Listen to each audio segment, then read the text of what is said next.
دعائے ماہ مبارک رمضان میں دوسرے جملے کے بارے میں دو باتیں عرض ہوں گی کہ ہم لوگ دعا کرتے ہیں اللہم اغنی کل فقیر، کہ خدایا تمام فقراء کو بے نیاز کر دے.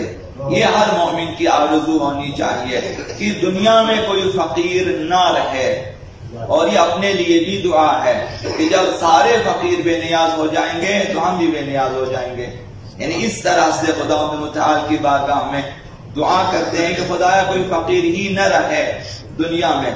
تو فقر کا خاتمہ اس وقت ممکن ہے جب دنیا میں عدل کی حکومت ہو. جب تک عدل کی حکومت قائم نہ ہوگی اس وقت تک یہ تنگ دستی، یہ فقر، یہ چیزیں رہے گی.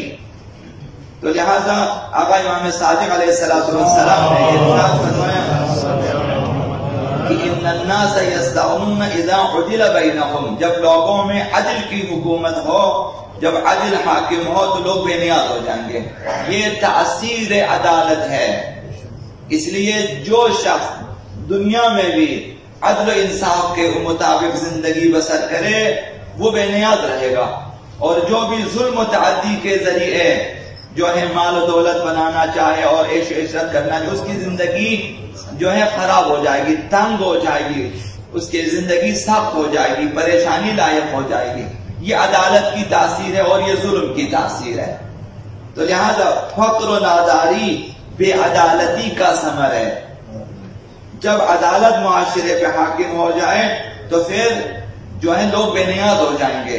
یہ عدل کی تاثیر ہے. لہذا جب حکومت عدل آقا امام زمان اجل اللہ تعالی شریف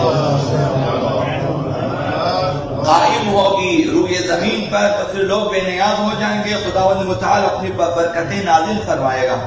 تو اس سلسلے میں یہ حدیث مبارکہ ہے. حضرت آقا رسول خدا صلی اللہ علیہ وسلم ارشاد فرماتے ہیں کہ تنعم امتی فیہا نعمتا، جب ظہور ہوگا تو ظہور میں میری امت اس قدر جو ہے نعمتوں سے بہرمند ہوگی کہ لم یتنعموا مثلہا قط، کہ اس طرح سے کبھی بھی یہ امت جو ہے نعمتوں سے مستفید نہ ہوئی ہوگی.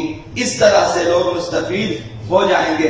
یرسل اللہ السماء علیہم مدرارا، خداوند متعال ظہور کے بعد آسمان سے مسلسل بارش برسائے گا.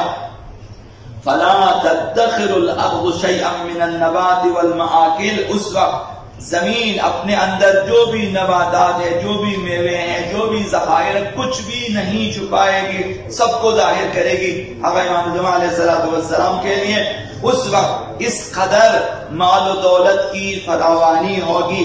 وَسَيَقُومُ الرَّجُلُ فَيَقُولُ يَا مَهْدِيُّ أَعْطِنِي، پیغمبر اسلام فرماتے ہیں کہ اس وقت ایک شخص کھڑا ہوگا اور آقا امام زمان سے کہے گا کہ مجھے کچھ دیں.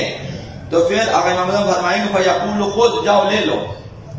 دیر نہیں لگے گی، جو جس قدر لینا چاہے آقا امام زمان علیہ السلام عنایت فرمائیں گے.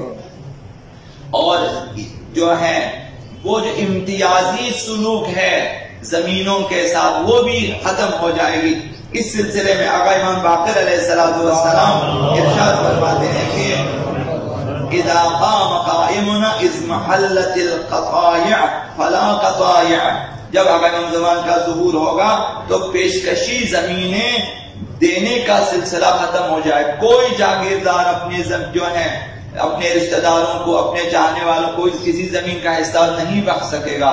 تمام حکومت اسلامی کے اختیار میں آ جائیں گے. لہذا جس طرح بھی زمینوں پر قبضہ مثلا مختلف ادارے ہیں حکومتی غیر حکومتی آتے ہیں کہ زمینوں پہ قبضہ کر لیتے ہیں یا پھر غریبوں سے چھین لیتے ہیں یا پھر جاگیردار اپنے آپس میں تقسیم کر لیں، یہ سلسلہ ختم ہو. یہ عدالت کی تاثیر ہے. تو اس لیے بھی ہمیں یہ دعا کرنی چاہیے کہ خداوند متعال ہر فقیر کو بے نیاز کر دے. یعنی اس کا مطلب یہ ہے کہ خدایا جلد سے جلد آقا امام زمان علیہ السلام کا ظہور ہو جائے تاکہ دنیا سے یہ بے عدالتی، یہ فقر و تنگی، یہ بیماری، یہ تمام مصائب ختم ہو جائیں.